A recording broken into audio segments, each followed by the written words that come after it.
tu rincón sonoro sobre servicios sociales dirigido por Iker Usón.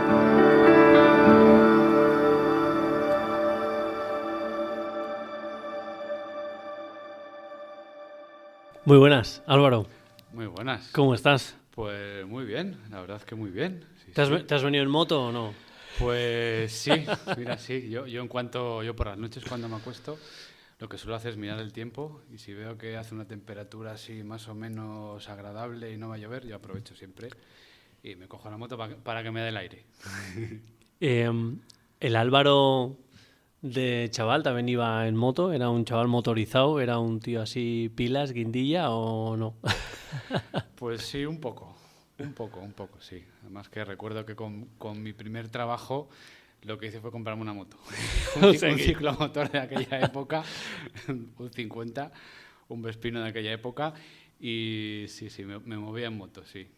Buenas aventuras, se corría en moto también de pequeño. En el podcast, como seguramente ya hemos compartido, porque has tenido a bien escuchar alguna de los encuentros anteriores, sabes que uno de los objetivos es que hagamos un recorrido por el itinerario, digamos, personal / profesional. Y empezaba con esa parte del niño que va en moto y ahora iría más a no sé si Álvaro de joven se veía trabajando en lo social, tenía alguna conexión con estos temas o fue una sorpresa el encontrarte finalmente en este sector. Pues fue una sorpresa. El trabajo social me descubrió a mí, no descubrí yo el trabajo social. No, yo sí que cuando tocó elegir, yo tercero de BUP lo hice por ciencias, que a mí me gustaba todo, y hice por ciencias y luego dije, joder, las letras son muy interesantes también, y en copas a letras. Y cuando había que elegir qué estudiar, yo pensaba, joder, yo no me veo metido. Yo me imaginaba una fábrica sentado apretando tornillos y yo decía, yo no me veo ahí. Y pasó, pues una de las opciones que vi por ahí fue esto del trabajo social, que yo lo veía trabajar con personas y digo yo, joder, eso sí, mira, yo levantarme a la mañana y dedicarme gran parte de mi vida a estar hablando con personas, eso ya me motiva un poquito. Y así lo descubrí, y fue empezar la carrera y lo fui descubriendo, así es como fue. O sea, que tenía un poco carácter de apuesta, porque tampoco tenías nadie en tu entorno o alguien que conocías o que te había hablado, ¿no? O sea, que es como que ves por dónde van las asignaturas, el posible trabajo. También hay que reconocer que tenemos una disciplina, los trabajadores sociales, que tampoco es especialmente conocida. Quiero decir que puedo entender que un joven diga, quiero ser médico. Concho, pues por algunos médicos parece que has pasado casi desde el momento en que has nacido, ¿no?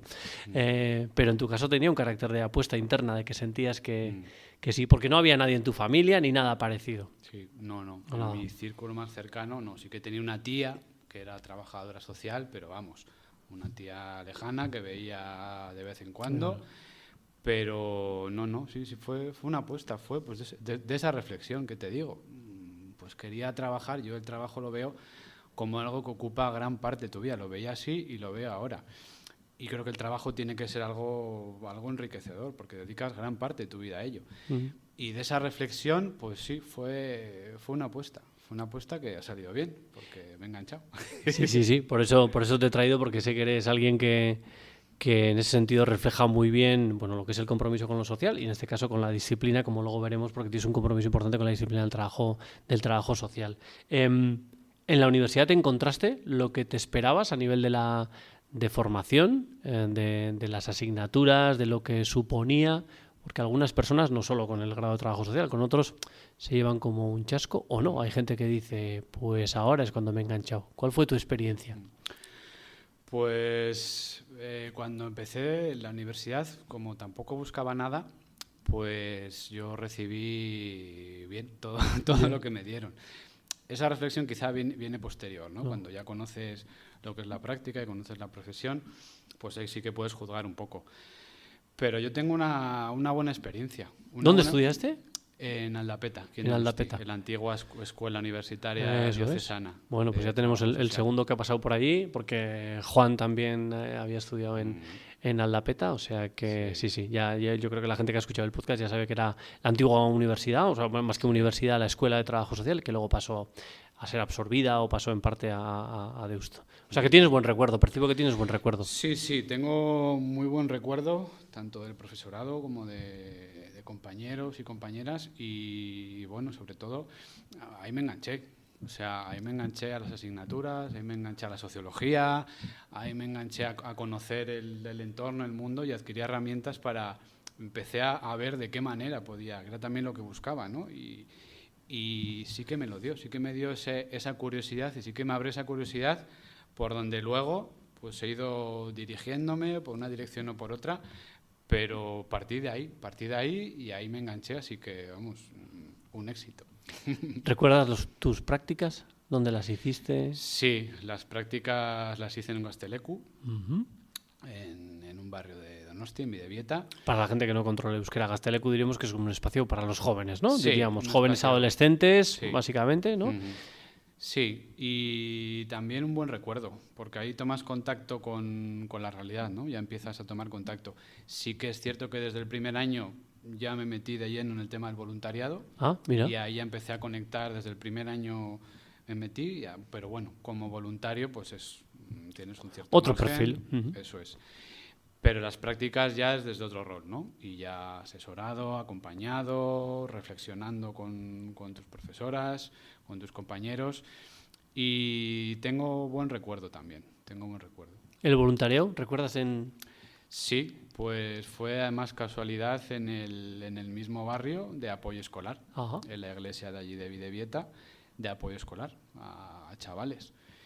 Y bueno, pues ese fue mi primer contacto, digamos, con el mundo social. O sea que veo, como ya algunas ya me sé de tu itinerario, incluso porque nos hemos ido encontrando, la parte esta de jóvenes, de apoyo a chavales y jóvenes ha estado presente. Terminas el grado, suele venir ese momento de abismo en todos los grados, pero al menos en el que yo conozco de lo social, donde la gente dice, bueno, y ahora es donde si no me sale nada, ¿qué hago? Porque no sé cómo era en tu casa o en tu entorno, pero me da que las profesiones de lo social, y especialmente, por ejemplo, la nuestra, a diferencia quizás de otras que tienen otra mayor rimbombancia, es como trabajo social, vas a ser carne de lista del paro, ¿no? O sea, y no sé si en tu entorno había también ese mensaje o confiaban en ti. Pues en mi entorno, como yo siempre he hecho, está muy ocupado haciendo muchas cosas, y es un poco mi forma de ver la vida, ¿no? De hacer siempre algo, siempre hacer algo que te enriquezca, porque igual no es lo que más te apetece en ese momento, pero siempre hay que hacer algo. Entonces yo siempre he estado ocupado. Y de ahí pues salió mi primer trabajo en un piso de acogida, uno cabrero pues allá por el 2000, por el 99, 2000, cabrero en Irún, en la Plaza de Pío XII. Y ahí comencé mi primera experiencia después de haber finalizado, también alguna experiencia previa de fines de semana en Aspace con personas con discapacidad, pero mi primer trabajo así de forma más estable ya fue esa. Así que la verdad que en cuanto terminé, pues ya terminé, el verano me fui a campos de trabajo, a seguir con mi voluntariado, y enseguida al finalizar el verano ya comencé. Y ahí hacías de educador, entiendo. Sí. Perfil de educador. Chavales jóvenes, era un piso de protección, entiendo. De protección, sí, de la red de protección. Ajá. Sí. ¿Recuerdas alguna cagada? ¿Alguna? Uf, que digas de esas que se pueda contar y dices que ahora la miras y todavía te sonrojas y dices, ¿cómo pude? Sí, pues muchas. A ver, uno lo hace todo pues con su buena intención, y yo soy una persona que intento ser muy cauto, ¿no? Pero evidentemente lo que sí que veo también es que con esa edad, cuando uno comienza, no tiene las habilidades necesarias, las competencias desarrolladas para manejar situaciones con personas tan difíciles y tan complicadas. Y lo que sí que recuerdo es que una noche se me rebelaron. Se me rebelaron todos. No supe manejar la situación. Y bueno, pues la cosa acabó mal, pues yo encerrado en la habitación de educadores, te tuviste que los proteger. chavales llamando a la policía municipal. Sí, fue una rebelión en toda regla. Yeah. En toda regla, sí. Y bueno, pues es una de esas cosas que, bueno, pues luego con el tiempo ya, pues ya aprendes a manejar esas situaciones, ¿no? Son experiencias que si las sabes manejar y las sabes darle la vuelta, porque esas experiencias también te marcan mucho lo negativo también y en tu valía profesional. Sí, no valgo, he metido la pata. Exactamente. Si sabes después manejar eso, pues bueno, pues te fortalece esas experiencias, ¿no? El haber pasado esas situaciones. Ajá. ¿Y cuánto tiempo pasas por ahí? ¿Estás mucho tiempo en ese piso? Pues ahí estuve 6, 7 meses, por Ajá. ahí. Sí, más o menos. Y luego das el salto a otros campos, sigues... Después digo, pues me apetece ver un poco más de mundo, ver un poco viajar, ver otras cosas diferentes y pues por circunstancias pues dije pues me voy a Madrid. Coincidió que mi hermana estaba por allí. Ajá. Y allí que me fui allí así con lo opuesto y a echar currículums, a recorrerme Madrid. Y ahí estuve trabajando en temas sociales o no. Claro, Decía me antes, imaginaba. hay que hacer algo, hay que Sí, pagar sí. alquiler, hay que comer. Trabajando entre semana en un sitio, fin de semana en otro. Y estuve unos cuantos añitos y una experiencia muy, muy buena y que recomiendo. El salir del entorno de uno y lo primero que es un contexto diferente. Y eso te da un aprendizaje y una visión del mundo diferente a lo que estás acostumbrado. Y lo segundo, lo que aprendes de adaptación, ¿no? Las habilidades que tienes que sacar de ti mismo para adaptarte a ese nuevo entorno, ¿no? Para funcionar. Y esa ha sido una de las experiencias más enriquecedoras a nivel personal, el salir de tu sitio y ponerte en otro con nada. Ya. Y empezar de cero desde ahí. Eso ha sido algo muy bueno también. Hacías referencia al tema, percibo, de trabajos que no tenían que ver con lo social. ¿Qué valor le das a eso? ¿Crees que, por ejemplo, es muy, muy importante? Hay personas que lo viven como, no estoy acertando, ¿no? Mi itinerario profesional debería ser este y solo quiero cuestiones que tengan que ver con lo que he estudiado. No sé, de tu vivencia ahora cuando lo miras, dices, me aportó, no me aportó, solo fue un tema económico.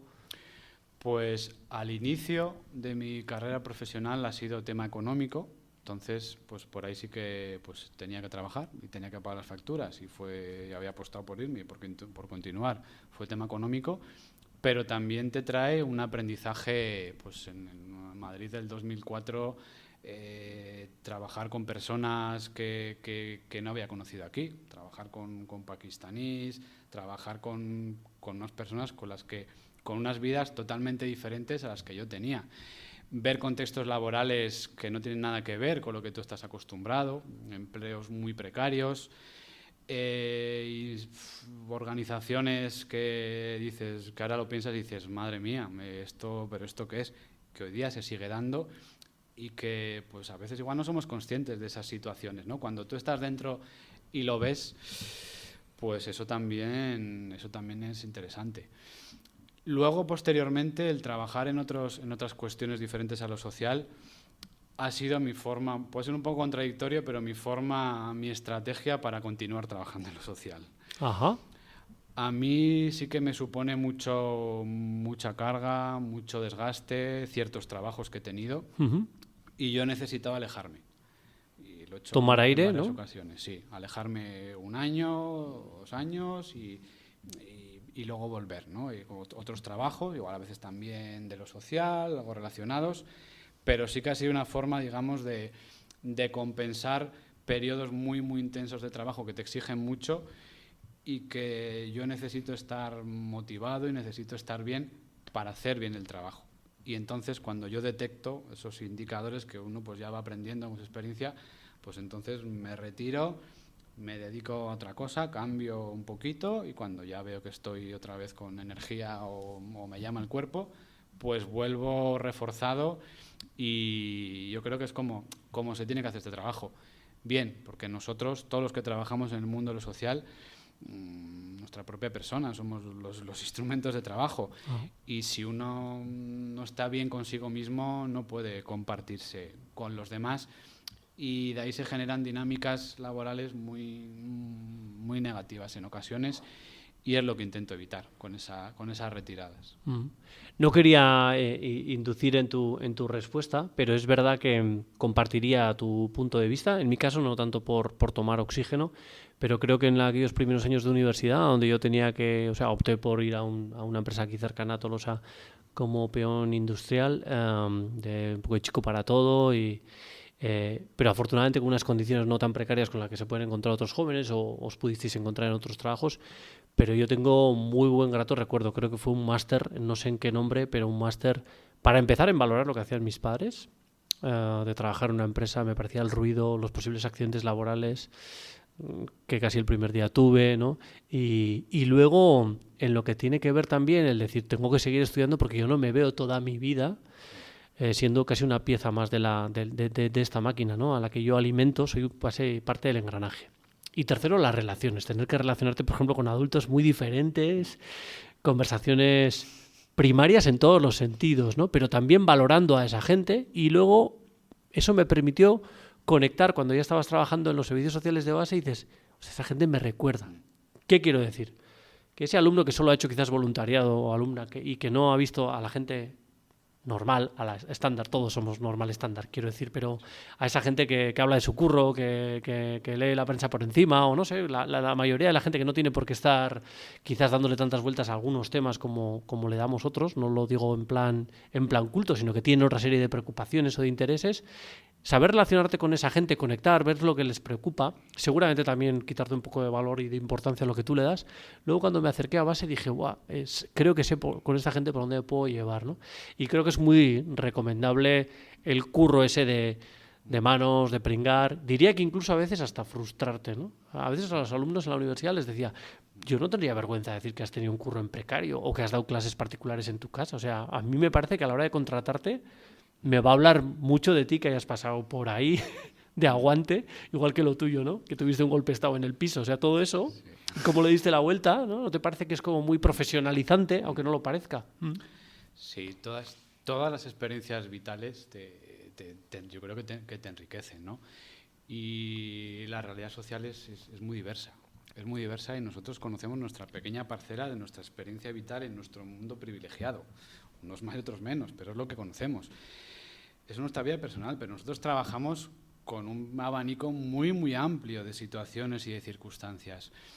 Y jamás vamos a conocer del todo, ¿no? Pero cuantas más experiencias tengamos, cuanto más nos hayamos aproximado, tendremos un mayor conocimiento de la realidad de esa persona y podremos plantear una relación de ayuda mejor. O sea, y podremos ayudar mejor. Pues lo mismo que viajando también, ¿no? Cuando uno viaja ve otras realidades totalmente diferentes y a mí todo eso me enriquece posteriormente para mi trabajo, para comprender a esa persona, para saber esa demanda que te está haciendo, eso que te está comunicando, para realmente comprender el sentido de sus palabras, de sus adjetivos, que no son los míos, no son los de mi mundo, no son los de mi experiencia vital, son otros. Y eso son experiencias que uno tiene que ir teniendo, integrarlas y luego utilizarlas para hacer mejor su trabajo. Una de las experiencias laborales en las que yo te conocí y que sé que has dedicado tiempo a ello y todavía está presente era trabajar con menores infractores que han cometido, ¿no?, diríamos, delitos y que llega a un momento en que el juez se cansa de dar ciertas oportunidades y entiende que tiene que ir a un centro de reforma, diríamos, ¿no? Aquí tenemos uno en Guipúzcoa, gente que lo escuche en otros lugares pues le sonará. ¿Cómo llegas allí? Es un sitio muy especial y muy diferente para hacer trabajo social, en el sentido más amplio de la palabra, intervención. ¿Cómo llegas? Porque no será de los sitios que a veces son como más atractivos, o al menos lo vivo yo así. Pues ahí llego después de un recorrido previo. La última etapa que estuve en Madrid estuve trabajando al poco de aprobarse la ley del menor. Estuve trabajando en un centro durante unos meses, durante un verano. De allí me trasladé a vivir a Murcia. Estuve 4 años en Murcia y en Murcia directamente, al mes de estar allí, encontré trabajo en otro centro de justicia también de menores infractores, otro centro cerrado de la región de Murcia. Estuve 4 años. Cuando decidí venirme aquí, pues vi que había posibilidad y entonces me enganché. me enganché y vine. Es un trabajo complicado. Es un trabajo complicado, bueno, sobre todo cuando lo haces cuando eres más joven. Ahora también es complicado, Ya. pero cuando eres más joven pues lo vives de otra manera, diferente, ¿no? Sí que es cierto que con el tiempo, pues esto es un proceso como todo, con el tiempo vas desarrollando habilidades y te vas encontrando mejor y vas viendo que puedes aportar, ¿no? Y a mí lo que me ha gustado lo que me gusta de ese ámbito es la posibilidad que te da de intervenir con personas, con familias que en muchas ocasiones jamás he intervenido con ellas, ¿no? Son situaciones muy, muy complicadas en las que llega un momento en el que pues se salen las cosas de su sitio, interviene la justicia y ¡pum! Y planta ahí a un menor o que ha cometido el delito siendo menor, que igual ya pues en el juicio ya puede ser mayor de edad, y lo tienes ahí, a él y a su familia.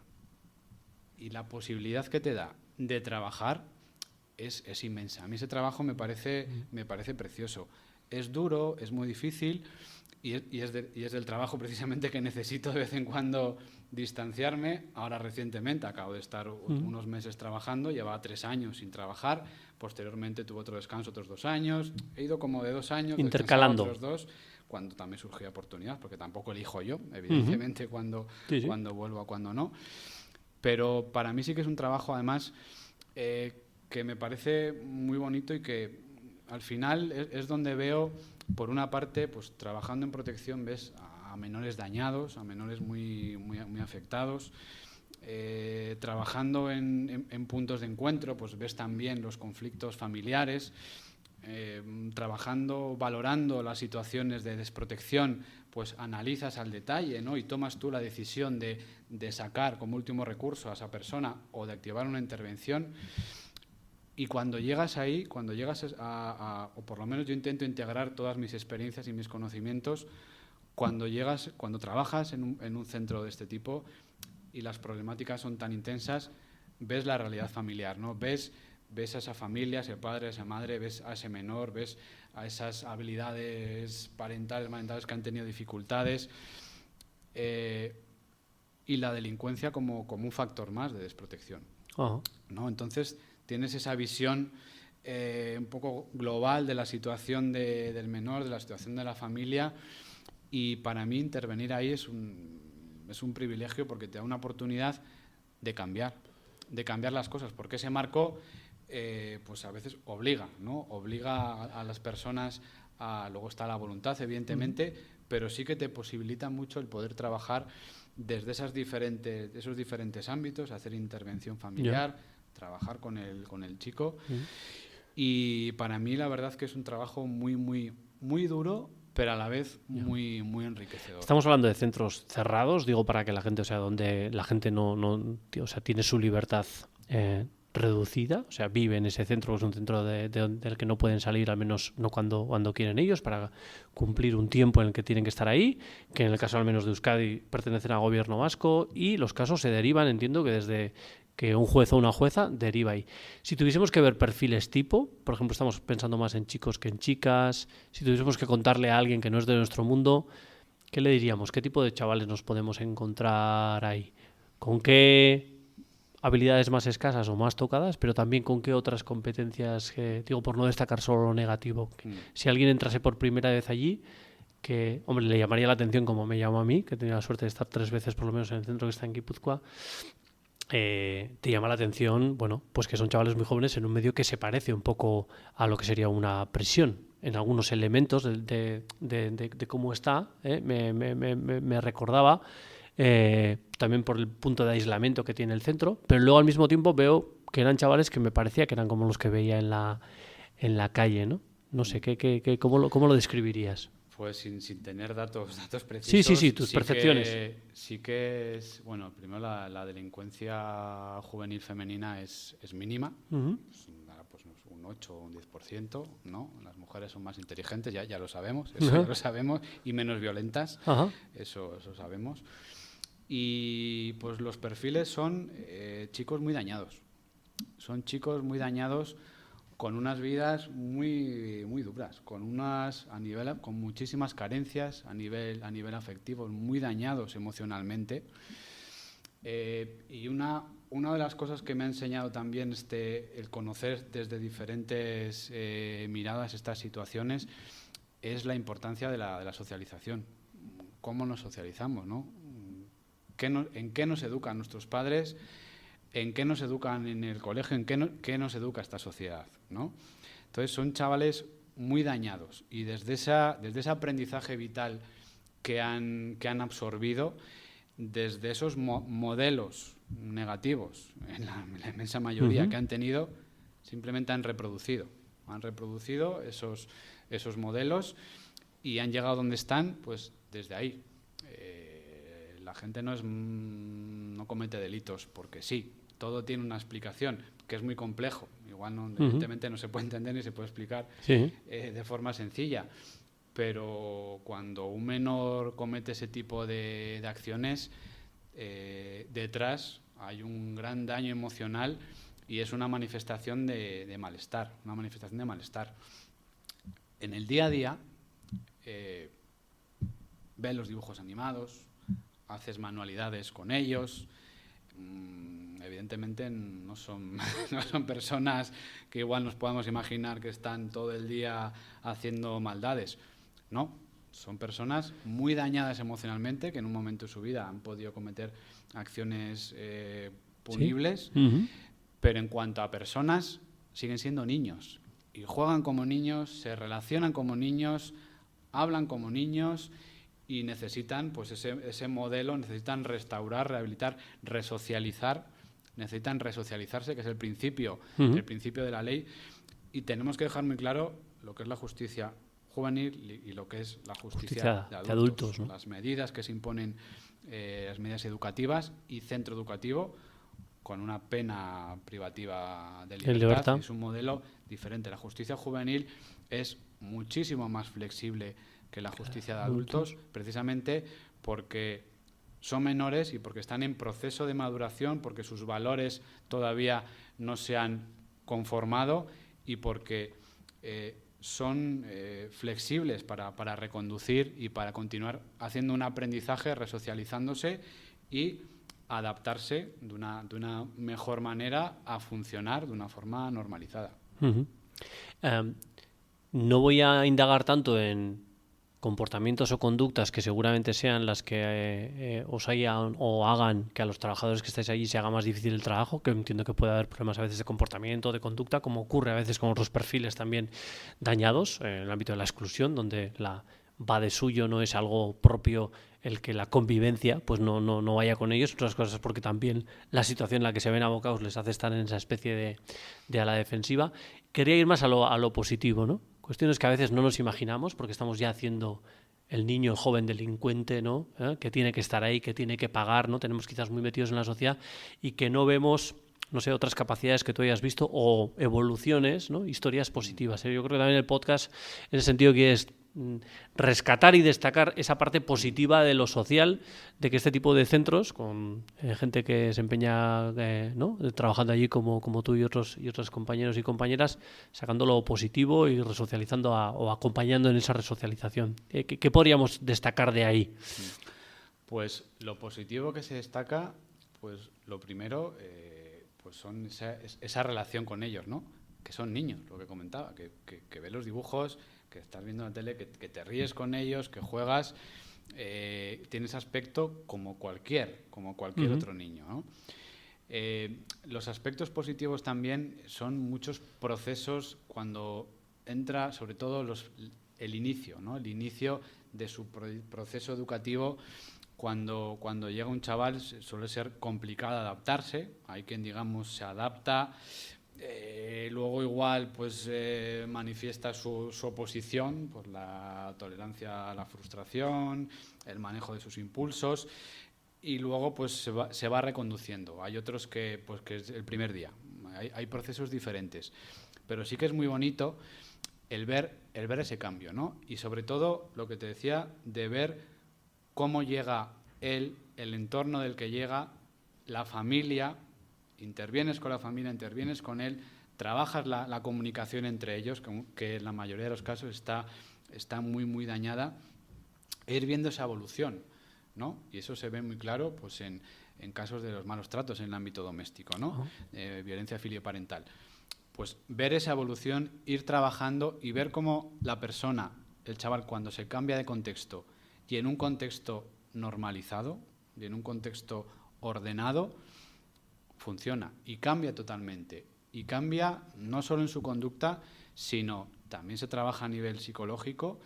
Hay un equipo multidisciplinar muy amplio y vas viendo esa evolución. Y vas viendo esa evolución en la relación con los compañeros, en la relación con los profesionales, en su proyecto de vida, en que comienza, en que hay un cambio de régimen, en que comienza a hacer salidas, en que comienza a hacer un curso, en que tiene un proyecto de vida y en el que pues, si había consumos ya no tiene consumos. Entonces ves que hay un cambio, hay una evolución en su proceso, en su etapa vital, y es gracias a ese apoyo que se le ha proporcionado, al que se le ha sacado de ese contexto. Entonces, de esos casos hay muchos. Ajá. Hay muchos casos, hay muchos.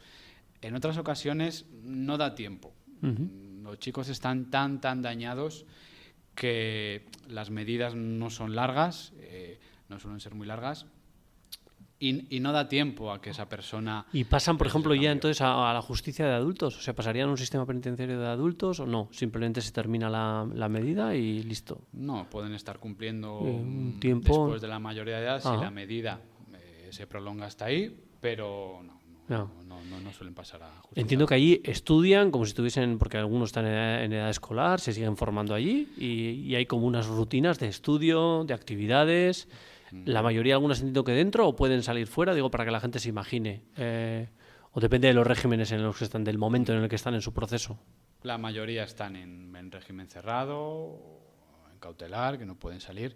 Y allí hay profesores, como en cualquier instituto, donde pueden continuar en función de su expediente académico, lo que tengan aprobado, pueden continuar estudiando y realizando exámenes para sacarse primaria, para sacarse el título que quieran. Hay talleres, el día está muy estructurado, se responsabilizan de limpiar su habitación, de poner la mesa, de fregar, de hacer tareas comunitarias, hacen deporte, hacen talleres de carpintería, de pintura, de jardinería, hacen informática, hacen idiomas y se van preparando cada uno en función de lo que se quiera comprometer también y de lo que ya estudió previamente para que continúe aprobando asignaturas o sacándose el graduado, que también hay muchos casos. Aprovechan para... de esos. Muy bien. Otro de los ámbitos, cambiando totalmente, girando totalmente, por el que me apetecía invitarte y encontrarme hoy contigo, era el tema del trabajar o fomentar una disciplina, en este caso del trabajo social, desde el ámbito de los colegios profesionales, ¿sí? Que para un montón de gente le sonará pues el colegio de abogados, el colegio de psicólogas, el colegio de médicos. Bueno, pues el trabajo social también tiene su propio colegio profesional y yo conozco a algunas personas y más de las que más conozco sobre el tema del colegio y que le dedica pues mucho tiempo, incluso no solo a nivel nuestro más guipuzcoano, sino que incluso ya a nivel del Estado, pues estás tú, ¿no? ¿Qué le contaríamos tanto a la gente que no sabe lo que son los colegios como incluso a los trabajadoras sociales que igual saben que están colegiados pero no saben muy bien cuáles son los objetivos, los fines a los que se dedica un colegio profesional, en este caso el de trabajo social? Pues la función de los colegios profesionales, de todos, es regular la profesión, ¿no? Los colegios profesionales son espacios de encuentro de los profesionales donde cada disciplina pone orden, digamos, ¿no? Pone orden y desde el ámbito de la práctica profesional regula lo que tiene que hacer cada profesión, ¿no? Son espacios de encuentro. Los colegios profesionales son quienes representan a la disciplina frente a las instituciones. El colegio provincial frente a las instituciones provinciales y a nivel nacional los consejos generales de cada disciplina. Se representan frente a los ministerios, frente a lo que sea. Apoyan en la elaboración de legislación y sobre todo defienden los espacios profesionales, ¿vale? Estamos en una realidad muy cambiante y en esa realidad tenemos que definir, ¿no? Tenemos que definirnos, tenemos que concretar y tenemos que, de forma, también se hace desde Unión Profesional, de forma coordinada entre todos los consejos generales de los diferentes colegios, trabajar de una forma conjunta, ¿no? Y que las profesiones, digamos, tengan sus espacios y avancen, en nuestro caso, regulando la disciplina y, sobre todo, defendiendo también a las personas y defendiendo los derechos de las personas. Son espacios, como decía, de encuentros de profesionales donde hay oportunidades de hacer cosas por la profesión y por la ciudadanía muy grandes. En ese contacto con los diferentes organismos, instituciones, es quien asesora. Los políticos tienen sus asesores, evidentemente, que desde la política es de donde se toman las decisiones, tienen sus asesores técnicos, pero quien más sabe de cada disciplina, de cómo se encuentra y sobre todo también de hacia dónde quiere ir y las líneas estratégicas de desarrollo y de defensa de la profesión son los colegios profesionales. Y ahí es donde se encuentra ese conocimiento desde la práctica. Y ese es un trabajo, por ejemplo, que tú lo dedicas, pero que es sin ningún ánimo de lucro. O sea, que tú estás ahí comprometido, en este caso, si no estoy confundido, ya estás en la Junta, se llamaría así el órgano nacional, o sea, que representa donde hay gente de diferentes comunidades autónomas. ¿Cuántas personas estáis ahora? ¿Cuántos compañeros están allá? Estamos 11 en total. 11. Sí, es la Junta de Gobierno del Consejo General del Trabajo. O sea, que salvo alguna persona que tendrá el cargo, digamos, más alto, el resto estáis allí dedicando vuestro tiempo con algunas dietas, pero vamos, que no es un trabajo el estar allá, sino al contrario, que os da trabajo el estar allá, pero que es un compromiso que tenéis en este caso con la profesión. Sí, no hay ninguna remuneración, pero ni en el Consejo, en el caso de los vocales, ni tampoco en los colegios profesionales de las diferentes provincias o, en algunos casos, comunidades autónomas, como Cataluña, Galicia, tienen las provincias unificadas, ¿no? Y para mí es un compromiso deontológico y como ciudadano. O sea, para mí, y yo he encontrado que a mí me ha aportado mucho. O sea, esta profesión, a nivel, como comentaba antes, a nivel de desarrollo personal, me ha aportado mucho. Y en el colegio profesional y en el consejo también he encontrado ese espacio donde poder aprender mucho y a la vez pues dar lo poquito que pueda dar, también entregarlo, ¿no? Y son espacios donde a poco esfuerzo que uno dedique, el beneficio se multiplica. Y para mí, lo que te digo, yo lo veo como un compromiso. Le tienes que dedicar tiempo, pero para mí el tiempo y el trabajo y el tiempo y la remuneración yo no lo conecto. O sea, un trabajo que me dé vivir humildemente, y yo quiero hacer cosas que me enriquezcan y que enriquezcan hacia adentro y hacia afuera. Entonces, desde esa visión, yo creo que tenemos que ver las cosas, yo creo, de esa manera, ¿no? No tenemos que ser tan materialistas en ocasiones y buscar esa remuneración, esa recompensa económica a nuestro esfuerzo. No, para mí es mucho más grande pues el haber hecho una guía sobre innovación, el haber hecho una investigación sobre trabajo social penitenciario, el haber generado ese conocimiento que lo devuelves a la profesión y, en consecuencia, a toda la sociedad, porque se mejora la práctica profesional, se mejora la atención a las personas. Para mí esa satisfacción es mayor que no me hubiesen remunerado. Entonces, desde ahí lo veo yo y lo enfoco yo. Uno de los elementos que define a la profesión es el diagnóstico social, ¿sí? Una cuestión que a mí me parece que muchas veces cuando la gente se acerca, tengo la experiencia sobre todo en los servicios sociales de base, creo que suele llamar mucho la atención al ciudadana que se acerca por primera vez, que tiene bastante claro quizás lo que quiere pedir, viene con una demanda muy clara, necesito este tipo de ayuda, de servicio, ayuda económica. Y yo creo que no entiende muy bien esta parte de, ya no digo de diagnóstico social, sino el por qué esta profesión tan preguntona que indaga un poco en las miserias, ¿no? Y por qué esto y por qué lo otro, ¿no? Sin embargo, es una herramienta fundamental que la tenemos muy interiorizada en el ámbito médico Y diría que casi, bueno, no sé, cuando alguien le llame a cualquier profesión, diría desde el zapatero que va a arreglar el zapato hasta el arquitecto que va, le va a decir usted qué quiere, cómo es la casa, ¿no? Qué presupuesto tiene. ¿Has tenido esa sensación de que en el campo de lo social, el diagnóstico, y especialmente en el campo del trabajo social, es como, ¿para qué tanta pregunta si yo ya sé lo que quiero, ¿no? No sé si es como una defensa continua. Y en parte hasta si nos ha contaminado, que a veces es como que vamos como tapándole o no dándole mucha importancia. Es verdad que la presión asistencial, muchas compañeras no tienen el tiempo suficiente, pero soy de los que creo, entiendo que en tu caso también vas a ser un defensor de la herramienta del diagnóstico, ¿no? Fundamental para conocer y que las personas incluso conozcan e indaguen mejor en lo que necesitan. Sí, como has dicho muy bien, con el modelo médico se ve de una forma muy clara, ¿no? Tú no vas al médico y le dices, me pasa esto, dame esto, ¿no? Ahí lo tienes interiorizado. En nuestro caso es lo mismo. Sí que quizá venimos de un modelo pues de los años 90, de ese modelo, de ese binomio necesidad-recurso, ¿no? A ver qué recurso tengo, a ver qué le puedo colocar a esta persona y a ver qué me pide esta persona, ¿no? De esa gestión de recursos. Ahora estamos en otro punto. Ahora estamos en otro punto de conocer la realidad de esa persona, de ver qué necesidades tiene y en función de ese diagnóstico de las necesidades que tiene, en qué le puedo ayudar, ¿no? ¿En qué puedo ayudar yo a esa persona? Esa persona puede expresar una necesidad, que evidentemente hay que recogerla, hay que validarla, pero somos técnicos.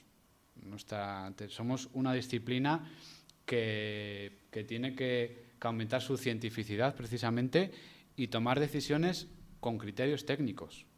Y el diagnóstico social es la herramienta que nos da ese criterio técnico, ese criterio en el que con las gafas de nuestra profesión podemos ver la realidad y detectar en dónde en dónde están las fortalezas y en dónde están las debilidades.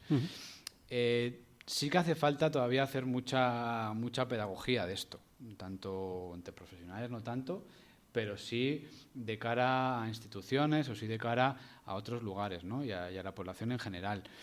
Nuestra disciplina, que no tiene muchos años, no tiene muchos siglos, como sí que tienen otras, sí que necesita continuar investigando en este ámbito, ¿no? Y continuar desarrollando instrumentos que nos ayuden a emitir nuestros juicios diagnósticos, ¿no? Ese juicio clínico estructurado en base a observaciones objetivas de la realidad.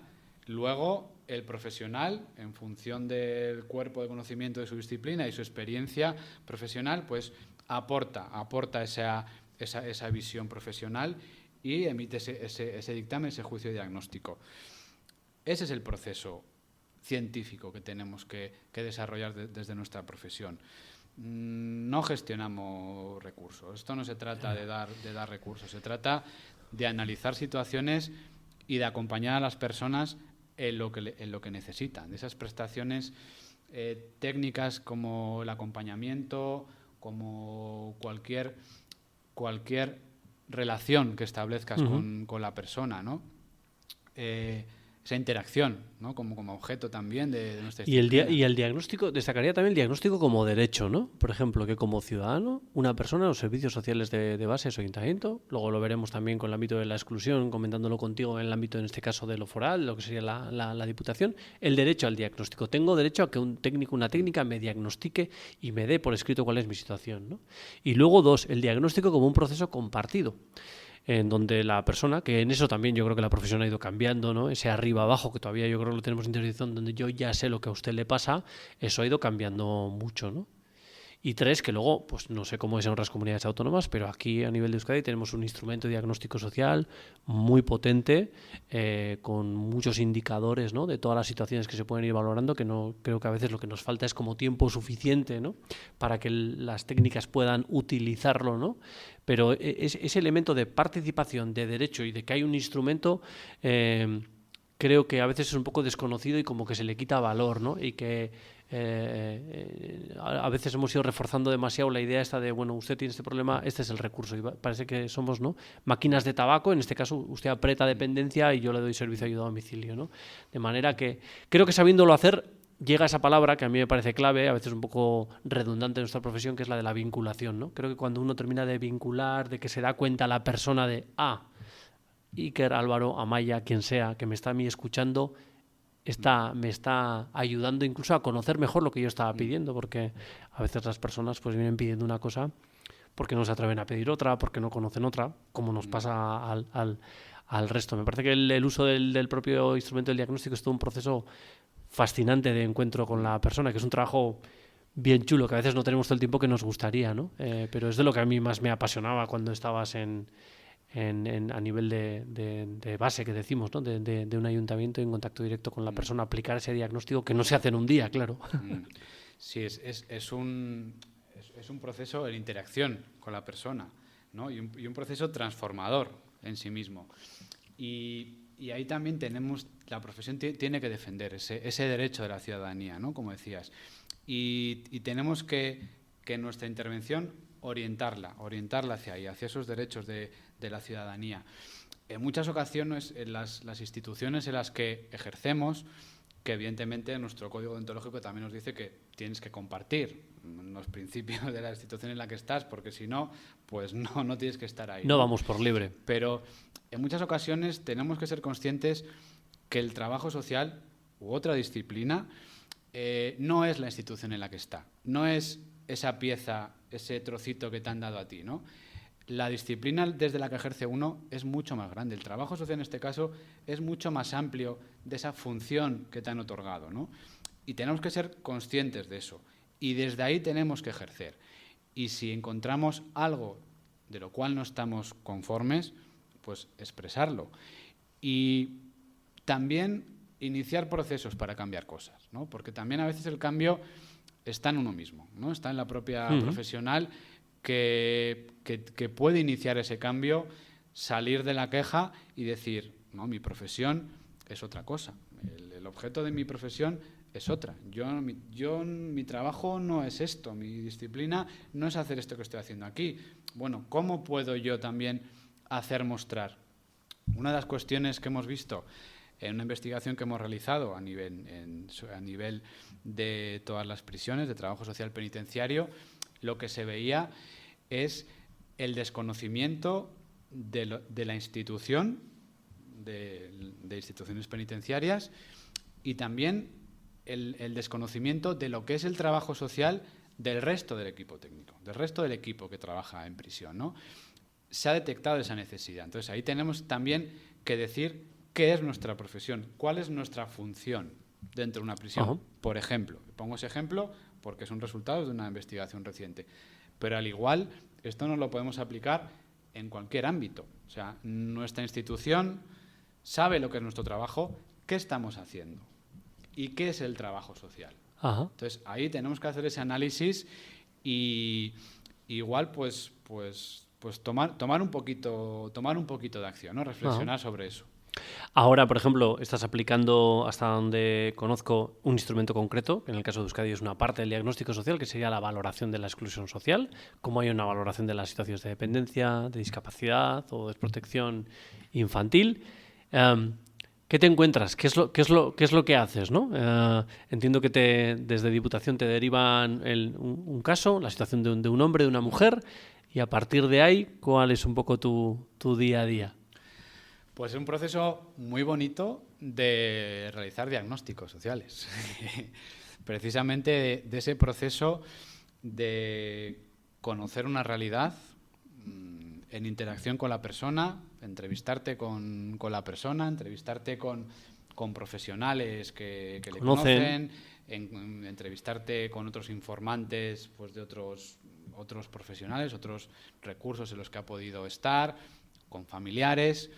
Y es conocer a esa persona, conocer la realidad de esa persona y ver qué necesidades tiene, ¿no? Ver qué necesidades tiene y, en función de las necesidades y de sus potencialidades, pues crear, intentar ayudarle y darle apoyos para que continúe su proceso vital, con sus dificultades y con sus fortalezas. Con ese análisis, con ese instrumento, con esa valoración objetiva, con esa valoración de diferentes ámbitos de su vida, ámbitos económicos, laborales, personales, residenciales, de salud, relacionales, consumo, sale todo. Analizarlos con rigor y a partir de ese análisis con rigor ver esa realidad y decir, bueno, pues esta persona necesita que le apoyemos por aquí. Siempre, pues uno de los principios también del trabajo social, la autodeterminación de la persona, y eso tenemos que tenerlo muy claro, contando con la persona y contando con que esa persona puede querer ser ayudada o no. O dentro de su necesidad sentida y expresada, pues igual si no coincide con la necesidad que tú has visto, pues bueno, a veces hay distorsiones y bueno, hay personas que aceptan esa relación de ayuda, ese vínculo, ¿no? Sí que aceptan esa relación de ayuda, y hay personas que no, que en ocasiones están a veces tan deterioradas que les cuesta mucho salir de su situación, y en otras pues son decisiones tomadas desde su propia libertad, y eso también pues hay que respetarlo y hay que acompañar a esa persona en la medida que esa persona te acepte, y pues cuando decida dar un paso más y abrirse más a más apoyos, que estemos ahí también para apoyarle. Ajá. Pues llevamos ya un ratito y quería ir terminando preguntando, sabiendo que eres un tipo inquieto, que seguramente no hemos tocado más que casi la primera capa de todas las cosas que has ido haciendo. Además de esto que estás contando ahora, que te lleva a tus horas de trabajo de valoraciones de la exclusión social, ¿en qué otra cosa estás metido? ¿Cuál es el siguiente reto que te viene para este año en el ámbito del trabajo social, en el ámbito de tu trabajo ahí en la Junta? De tus viajes no te voy a preguntar porque me vas a dar mucha envidia que si te vas a ir con la moto y esas cosas, pero seguro que estás metido en algo. Álvaro, ¿qué nos cuentas? Pues ahora intento tener más tiempo para el consejo, Ajá. Sobre todo para la profesión, por lo que he dicho, porque me enriquece mucho y porque pues ya he formado parte pues de una legislatura de 4 años, se acaba de iniciar una nueva donde yo continúo, donde sea pues después de los procesos pues continúo, y ahora quiero apostar por tener más tiempo y más serenidad para poder aportar en el consejo. Anteriormente pues también estaba haciendo otras cosas, consultoría y demás, que me quitaban mucho tiempo, y pues he decidido pues eliminar esa parte de mi vida para llegar mejor a todo lo que llego, y hacerlo con más tranquilidad, con más serenidad, y en ocasiones pues muchas veces, pues a veces me cuesta decir que no a las cosas, y acabo metido en muchas historias, y ahora estoy haciendo ese esfuerzo, y la palabra sostenibilidad es la que estoy incorporando a mi vida, ¿no? Que todas las decisiones que tome y todo lo que haga, que sea sostenible en el tiempo, que no me queme, que no me sature, porque la calidad de lo que haces es mucho mayor, y te sientes mucho mejor yo por lo menos haciendo 2-3 cosas con tranquilidad, con serenidad, que no hacer 5 o 6 que las haces medianamente, pero que ahora estoy en ese tránsito a una mayor tranquilidad, serenidad, disfrutar de mi entorno y de las personas que tengo cerca, y dedicarme al consejo, que ahí, bueno, pues te podía hablar de muchísimas cosas, porque ahí se tocan pues todos los tipo ámbitos. De temas. Pues ahora acabamos de un grupo motor sobre mediación a nivel nacional, que vamos a continuar trabajando ahí. Con el tema penitenciario también estamos trabajando. Con el tema de la revista también muy interesante. Estoy en el consejo de redacción de la revista Servicios Sociales y Política Social. Tenemos que escribir, tenemos que comunicar todo lo que hacemos. Tenemos que sistematizar todo el conocimiento que tenemos en nuestra práctica profesional, porque si no, se pierde. Y ahí está el crecimiento de la profesión. Y más cosas que estamos ahí metidos. Vamos, todo serenidad, ya lo veo. Bueno. Pero sí, te entiendo muy bien el focalizarte en los esfuerzos. Seguramente sin la aplicación de ese instrumento o de elementos científicos en el diagnóstico, creo que la gente que escuche el podcast podrá diagnosticarte como alguien muy comprometido con la profesión. Por eso quería que estuvieses aquí. Un ejemplo, ya no solo en el ámbito del trabajo social, sino creo que de muchos de los profesionales, hombres y mujeres que estamos en este mundo, y que nos une el compromiso con acompañar a las personas en las situaciones de malestar. Fue un placer en su momento conocerte, y que me llamases para poder trabajar en el punto de encuentro familiar. esa llamada no vamos a aburrir aquí a la gente porque me pondría yo un poco lacrimógeno, pero fue una gran experiencia y que lo valoro. Y hemos ido manteniendo la amistad y ha sido un placer hoy tenerte aquí y que sepas que la opción del podcast o para lo que sea pues está abierta para que nos podamos ir contando y poniendo voz a todas esas cosas que vais haciendo también desde el campo del trabajo social. Eskerrik asko, Álvaro. Pues muchas gracias, encantado de estar aquí y animarte a que continúes dialogando, porque dialogar siempre es enriquecedor. Muchas gracias. Gracias, Álvaro. Un abrazo. Gracias por escuchar La Última Red. Puedes seguirnos en Facebook y YouTube y escribirnos a ultimaredpod@gmail.com.